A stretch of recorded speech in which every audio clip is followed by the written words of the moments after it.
حضرت علی رضی اللہ تعالیٰ عنہ فرمایا کرتے تھے کہ اس کائنات میں آپ صلی اللہ علیہ وآلہ وسلم کے بعد جس شخصیت کا مقام و مرتبہ ہے وہ ابوبکر صدیق رضی اللہ تعالیٰ عنہ ہیں،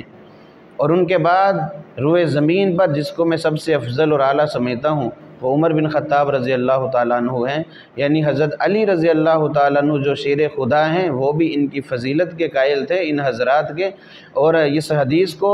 امام احمد بن حنبل رحمۃ اللہ علیہ نے اپنی کتاب فضائل صحابہ میں نقل کیا ہے، اور بھی بے شمار احادیث جو حضرت علی رضی اللہ تعالیٰ عنہ بیان فرماتے ہیں ان شیخین کی فضیلت کے بارے میں۔ تو اس میں سبق ہے ان لوگوں کے لیے بھی کہ جو ان حضرات پر طعن و تشنیع کرتے ہیں، وہ اپنے امام حضرت علی رضی اللہ بلکہ امت کے امام حضرت علی رضی اللہ تعالیٰ عنہ کی اس نصیحت کو دیکھ لیں۔ حضرت علی رضی اللہ تعالیٰ عنہ نے جب ان کو اپنا بڑا تسلیم کیا، بڑا مانا، اپنا پیر و مرشد سمجھا، ان کے پیچھے نماز ادا کرتے رہے، ان کی خلافت کو تسلیم کیا، تو ہمیں بھی چاہیے کہ جس کو علی نے بڑا مانا ہم بھی اس کو بڑا مانیں، جس سے علی نے محبت کی ہے ہم بھی ان حضرات سے محبت کریں۔ تو سب صحابہ رضوان اللہ تعالیٰ علیہم اجمعین یہ آپس میں بڑے ہی نرم دل تھے، رحماء بینہم۔ اللہ نے جنت کا ٹکٹ سب کو دے دیا، سب کے بارے میں اپنی اس کتاب میں اعلان فرما دیا جس میں ذرہ برابر شک کی گنجائش نہیں۔ رضی اللہ عنہم ورضوا عنہ کل وعد اللہ الحسنی۔ تو ہمیں اللہ کے اس فیصلے کو تسلیم کرنا چاہیے،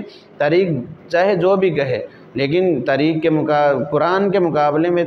تاریخ کی کوئی حیثیت نہیں ہے۔ تاریخ اگر قرآن و حدیث کے خلاف آ رہی ہے تو ہمیں کوئی ضرورت نہیں ایسی تاریخ ماننے کی۔ اللہ نے جب اعلان کر دیا جو اس کائنات کا خالق اور مالک ہے، اس نے جب سب کچھ معاف کر دیا، اس نے جب ان کو جنت کے ٹکٹ دے دیے، اللہ اپنے پیارے نبی کی زبان سے ان کو جنتی ہونا کا کہلوا دیا، تو پھر ہمیں کسی بھی صحابی کے بارے میں دل میں بغض نہیں رکھنا چاہیے۔ جو بھی صحابہ کرام کے بارے میں دل میں بغض اور عناد رکھے گا، یاد رکھیں وہ اپنی دنیا اور آخرت کو برباد کر رہا ہے۔ اللہ تعالی ہمیں صحابہ کرام سے سچی محبت اور الفت نصیب فرمائے، اور ان کے نقش قدم پر ہمیں چلنے کی توفیق عطا فرمائے۔